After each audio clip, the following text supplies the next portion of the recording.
Are you a forward thinker? Then you need an HR and finance platform that thinks like you do. Workday is the AI platform that helps propel your organization, your workforce, and your industry into the future. Workday, moving business forever forward.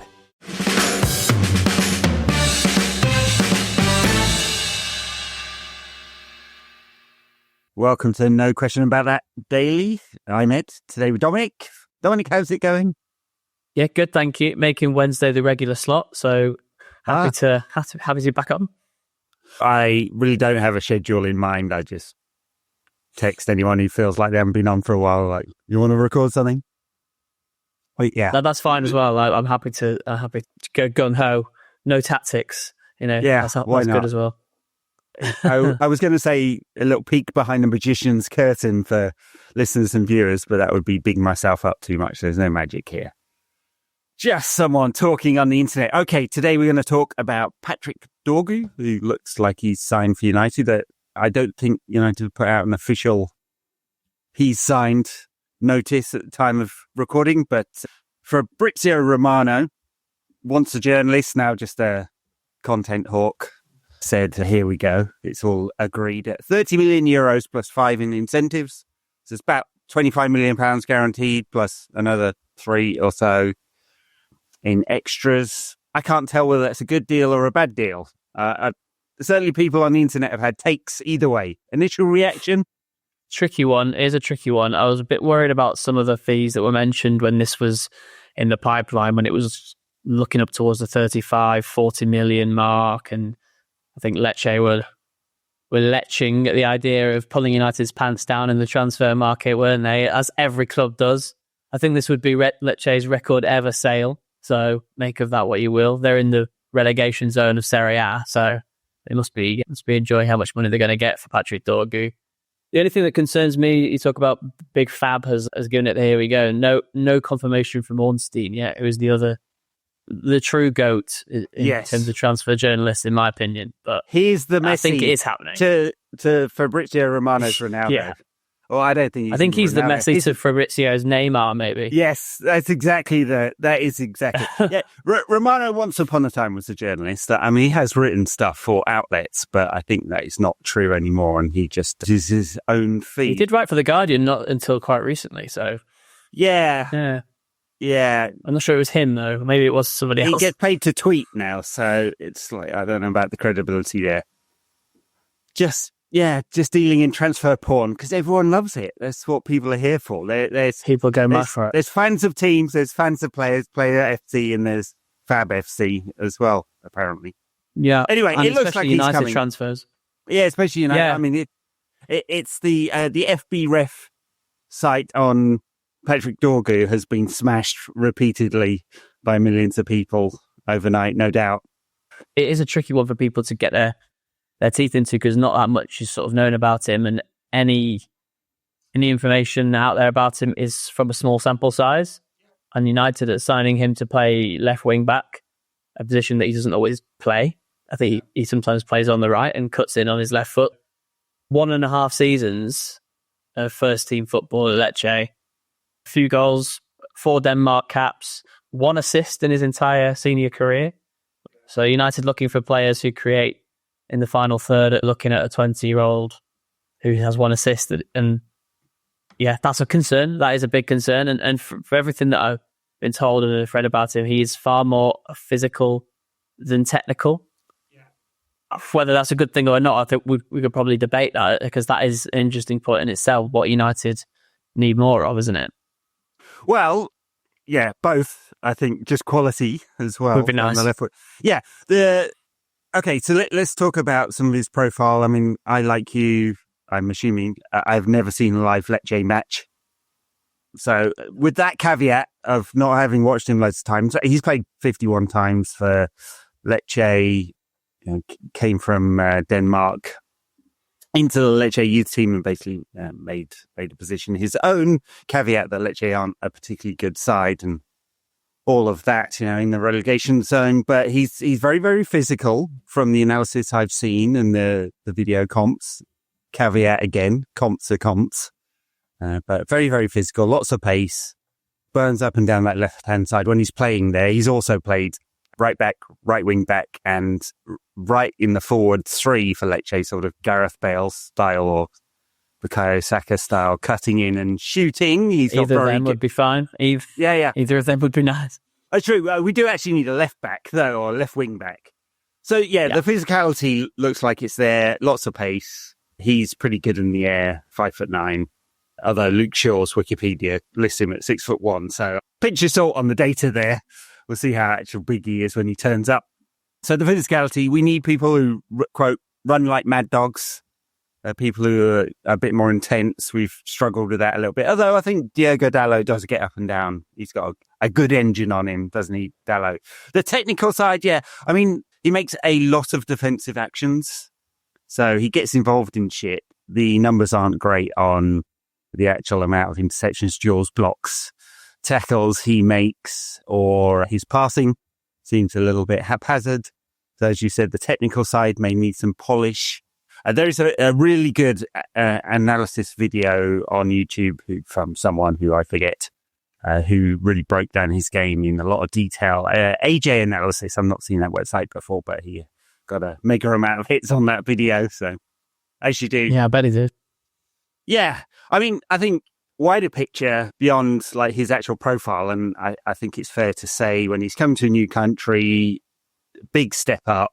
There's a lot of question marks over whether he'll, high potential, but whether he'll fulfill that potential and how quickly he'll fulfill that potential. So, I think it's right to say unlikely to be the full package, age 20, having played 50 games for a lower standard team coming to United and with all the pressure and all of that. But he fulfills a bad need. We haven't really had a left back for 18 months.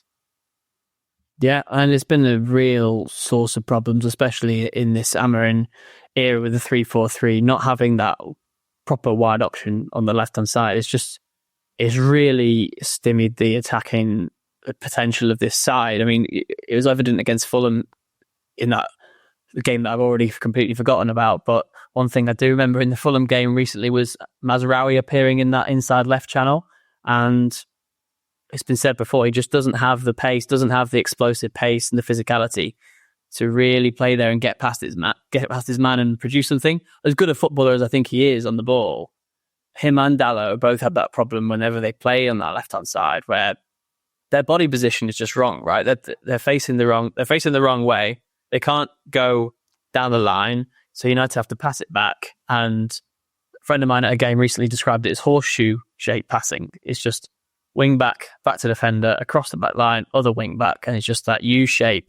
Yeah. And that comes from having players with the wrong foot in those wing back roles. I know inverted wingers are the fashion these days, and Ahmad seems to make fair success of it, but he does have the capacity to go on the outside, and that's something that hopefully United are signing Dorgu for. Yeah. It was a bit like that England side in the summer when Kieran Trippier was playing left wing back, and for all the attacking talents they had, the ball was ending up with Kieran Trippier as a left wing back, and he couldn't produce anything, and people were surprised about that. You need both options. You need to be able to come inside and go on the outside, and a player going on the outside frees up our left inside forward, or left number 10, whatever you want to call it, to cut in and come into the spaces where they cause more damage. I just think the balance is all off without having a player who's willing to do the running on the outside. It's not just with the ball, it's also off the ball, because you drag defenders away, and having a physical player, with all the caveats we just mentioned about his development and all of that, is going to make a difference. We'll see how many games he plays. I think it's also unfair and unrealistic to expect him to play every game from here on in. Maybe it'll happen. We'll see how quickly he adapts. But just that balance, I think, will make a big difference when he does play the option of dragging defenders out of position. Where he is, I mean, from all the stuff I've seen of him playing for Lecce or Denmark, he's also prepared to make that outside to in run that Dalot does quite well as well, and pop up doing a sort of third man run box crashing thing that we've kind of missed since Scott McTominay left. So that'll also be an option. It just should vary United's play. I don't think it'll be a fix for everything. I mean, clearly it won't be, but this has been something that's been missing for a long, long time. And I mean, I know he's unlikely to be playing for the club again, But if you think about Marcus Rashford's best form was when he had Luke Shaw fit and sort of playing in tandem with him. And if Garnacho is going to be that inside left, or it's Bruno mostly, or whoever it is, I think it will help with them as well, just having that balance. Yeah, and I wonder where this leaves Luke Shaw. And I think there was a few memes on Twitter when it was emerged that Luke Shaw had been back in training yesterday or Sunday this week recently, and it was like back from the dead. Just as soon as United are about to sign a left back, every time Luke Shaw. I mean, he has risen to every challenge every time United have signed a left back. Alex Telles, Malacia. Whether this sparks him into the sort of form that we know that he's capable of will be absolutely fascinating. I wouldn't actually bet against it because I know how good Luke Shaw can be. I'm a huge champion of Luke Shaw when he's at his best form. He's a brilliant player, but yeah, it's going to be really interesting, this. I think the one thing it does is probably spells the end or the temporary end for Tyrell Malacia. I noticed that he's been linked with United's new feeder club, Betis, this week, so he could be joining Anthony over there. We're a feeder club to Betis, actually, the other way around, aren't we? Well, yeah, true.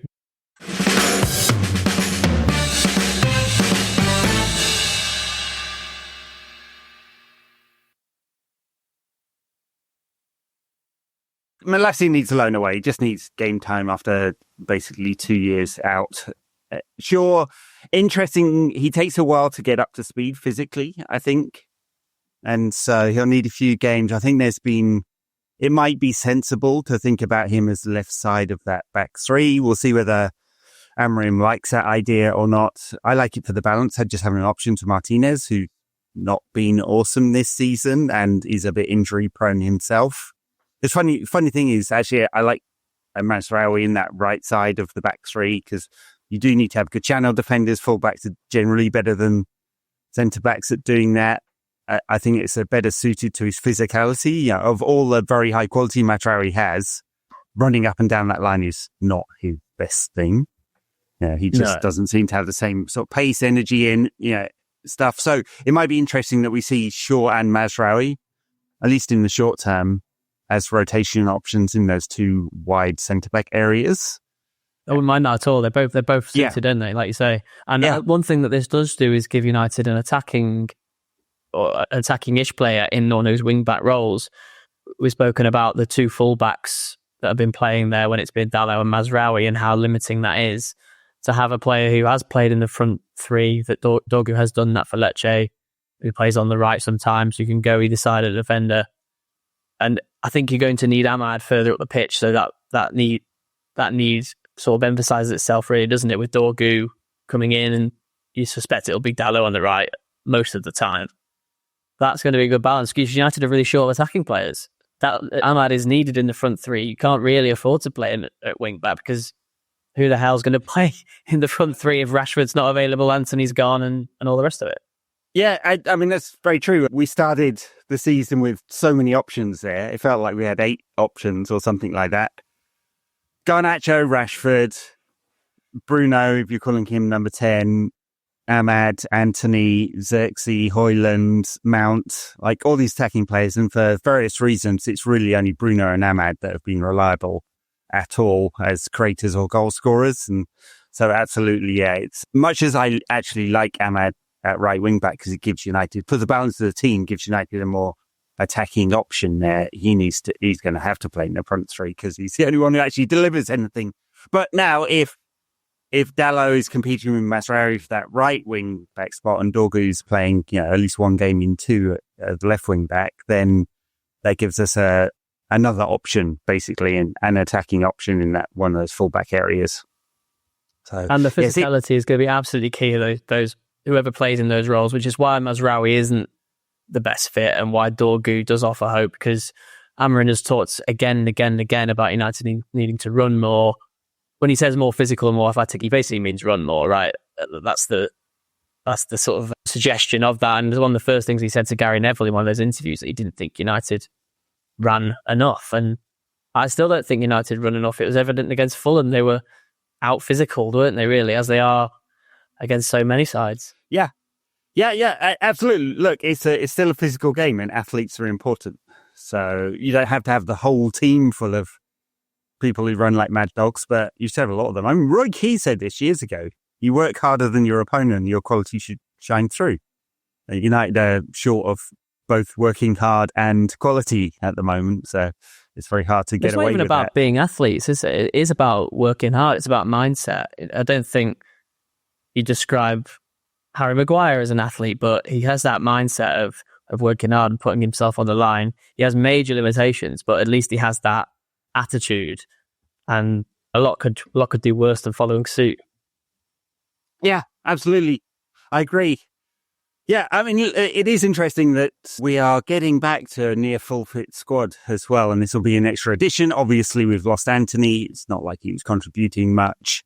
We'll see what happens in the next 2 days with Marcus Rashford, whether a loan away is possible. It doesn't look like Barcelona can do a registration right now, so that's out. Dortmund can't really afford it.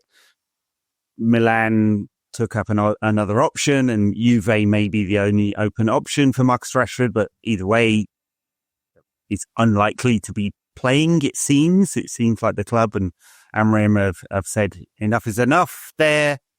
But most of the squad is back fit. Mount is a few weeks away, I think, but Shaw is training. Malacia played the other night.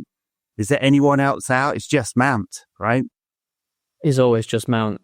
It's always just Mount. What United going to do, though, if they do manage to find an exit for Rashford? They have to do something going forward because they've lost Anthony. There's the big question mark over Garnacho. I know he's come to form a little bit in the last couple of games, but I think Amorim still has doubts over him. I've said what I think about that and that he should stay, but I still think United are one shy in those front three positions if Rashford goes. And even if he stays, because he's not going to play, like you say, Amorim's basically said, you're not for me. Yeah. I mean, I do think that it's a bit of a misnomer, the continual mentioning of his performance in training. I almost can't believe this would be true after 6 weeks of this, that Rashford wouldn't get it. I mean, I know there's a lot of reductive analysis on the internet that says, yeah, he's just lazy and can't be bothered, but that's not how you get to become an elite level footballer. So there's something else going there. I go back right to the beginning of this. We had a senior club executive, quote unquote, talked to The Guardian on the Monday that he was available, and it quoted a price. This was the club putting out the bat signal. And then obviously Rashford talked to Winter at that charity event the next day, said, I won't badmouth the club if I leave. When I leave, it seemed like he's ready for a new challenge, etc., etc. And we've seen him once on the bench since then. He didn't come on. That was very odd when he was actually back in the squad, and then never again after that. So I think the divorce papers have been filed, and we're waiting for the judge to come down and say, yes, it's done. The economics are the important part, because we've just spent 25 million euros plus whatever. It's unclear whether there is actually the budget for this or not. That's a big point. That is a big point. Yeah. And I mean, the PSL cost isn't horrendous. It's 5 million euros a year, plus whatever his wages are. I assume that is not huge, given he's very, very young, has come from a smaller team, Dorgu, that is. So you can probably pay for Dorgu's PSL costs this year by shipping Rashford out on loan with half his wages paid, right? Something like that. That would balance the PSL books this year. But then there needs to be a permanent solution at some point, because you've got an asset that 2 years ago would have been worth 100 million and now is trending towards zero by the day. Yeah, it's depressing how many of those assets United have who they found out on loan just to be shot off. I mean, it's a separate podcast altogether, isn't it, to talk about, though? It is. I mean, this is my, at least part of my Substack this week, talking about United's transfer failings. But when you've got like Anthony, £80 million, Rashford at his peak was worth more than that. Inside left who scores 30 goals a season, that is extremely rare. So it commands a mega fee. And Jadon Sancho, £72 million, shipped out on loan again. That is pretty damning. Now, you can, whichever side of that argument, whether it's players' fault or club's fault, everyone should look at themselves and go, how the fuck did we get here? Because that is just incredible to destroy that much value as a club. And that's why we're in this situation. It's not just those three. It's repeatedly spending a lot of money on players who fail. And to bring it back to Patrick Dorgu, I mean, 25 million euros isn't going to be a disaster if it doesn't work out, and he's young that you could probably get some kind of fee afterwards. It's just the club has to be really, really careful about how many fails they get, whatever fee they pay, because it's just too many to sustain. Liverpool's success under Klopp was built on Klopp's brilliance, but also they had like 100% success rate in the market. Incredible. Just that period of everything working out. And United needs to get there. Yeah, and I was going to make that point in relation to Dorgu to bring it back to him. This seems like a signing for Amarin's system and a bespoke signing for a 3-4-3 if we're led to believe that Dorgu's best position is as a left wing back, and that's where he will play nearly all the time, which I think is the case. But United now, with these best executives in-house and the likes of Jason Wilcox running recruitment and all the rest of it, are still making decisions based off what the manager wants and what suits the manager. I know that they've probably done their due diligence on Dorgu, and the analysts will have had their say, and it ultimately will come down to Amarin's sign-off, though. That's the thing. And United are now in this cycle that they were in with Ten Hag, with spending up to £1 billion worth of players for Ten Hag and for Ten Hag's players. And then how many of those have generated as much resale value as United paid? Basically none of them. And how many will do? Not many of them. So it's really interesting with Dorgu. Like you say, at least his age is on his side. The fee, I question. But I think it remains to be seen. Have United learned their lessons? That's the biggest question. Yeah, well, obviously Ashworth's out. He wasn't particularly a recruitment guy, more an operations guy. Wilcox seems to have taken on a lot of that role with Barada. And we got Christian Vivel, who hasn't signed a long-term contract, but he's still on this kind of rolling short-term interim, isn't it?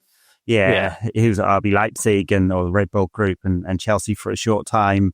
He appears to be leading the recruitment side of things, at least with Wilcox. But yeah, absolutely. It wouldn't be a surprise to me if you look at what has happened at Nice, where they basically aim for a lot of young players, that United don't do this for the next 2 years.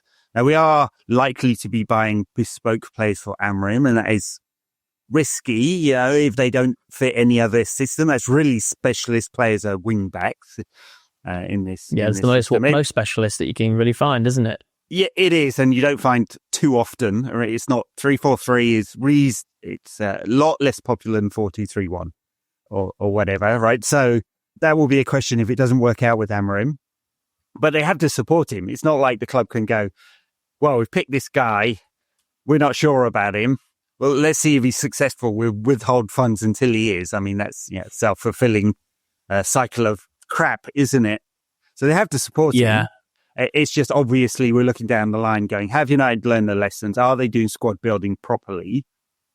That is, you can move to the next guy and 90% of the squad will fit the next guy, and you're not doing this massive turnover of players because you want to make that investment in upgrading the quality of the squad or replacing injured or aging players or players who've failed. Not like, okay, new man, new system. He wants 7, 8, 9, 10, 20 players in the case of Ten Hag, and we're going to blow all our budget on that. It's madness. And we were led to believe when Sir Jim and his team came in that we were going to get best in class in every system, but also it was about supporting the manager with all the right people around him, and that is very much on recruitment. And Sir Jim called that out as well. Recruitment, got to get recruitment better. And that is absolutely right, because it's United's largest expenditure on fees and wages. I mean, it's a massive part of the overall club budget. And when you fail, you fail. And we've seen the results of that. Yeah, I mean, at least United are going after young players, the profile of players who have higher ceilings. Like you say, Dorgu's already got 4 caps for Denmark. He hasn't got that for no reason. Like I said at the top of the podcast, he's unproven. But United is such a two-sided coin, isn't it? Do you back Amarin, or do you just buy players for the project? The fans want you to back Amarin, right? The fans are chanting Amarin's name at every game now. And I see that, I interpret that as a message to the current players and to the ownership that we're behind this manager as a fan base. Come hell or high water, we're going to chant his name. United are losing 2-0 against Newcastle, a dire performance, but the fans end by chanting Amarin's name for 20 minutes in the second half. It's a message. It's saying we want to back the manager. We're willing to give him time and give him everything he needs. So over to you, Sir Jim, and over to you, United. You know? Yeah, absolutely. I mean, we are in a different era for all the unpopularity of Sir Jim for many good reasons. I think we just need to realise that he is trying to right-size the club for the budget we're on now. Like, are all those decisions shitty? Yeah. Price rises, shit.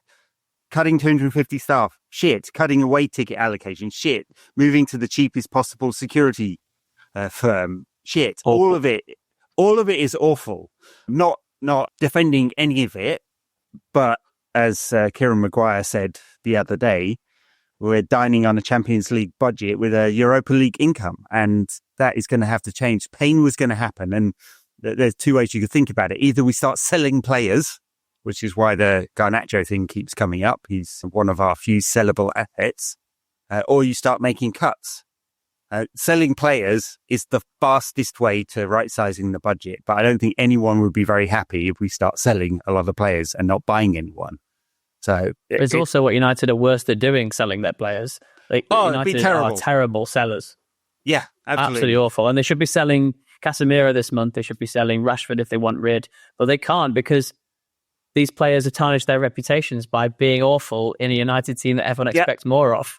So it's going to take 3 years to work out this cycle. We should expect some pain during that time and just hope that Amorim is a brilliant coach and can get the best out of his players. And high potential young players, I've said it before, they are the way, which is why whatever we think of Garnacho in terms of his form and how finished he is and whether he fits his system, it's mad to sell your high potential young players with United in this current financial model. So anyway, we've got a high potential new player in Patrick Dorgu. Wish him the best. Good luck. Welcome to the madhouse. You don't have to be mad to work here, but it helps and all that. It helps. Exactly. Someone's got to come up with a song for him. What rhymes with Dorgu? Sir Jim's got a new song. Sir Jim is a cunt. I thought it was quite to the point. Good God. Yes. I was like, oh dear. He's going down the Glazer route already then. It was even harsher, wasn't it? I mean, we were singing about chopping Malcolm up, but I'm not sure we ever called him a cunt. Sorry for those people who will message me saying, hey, please warn us when you swear. There you go. I've got a potty mouth. An explicit warning, can't you, for the adults? I could for the grown-ups. There's a few of them left. All right, Dominic, thank you very much. Cheers, Ed. Pleasure as always. Listeners, viewers, wherever you are, have a great one. Bye now.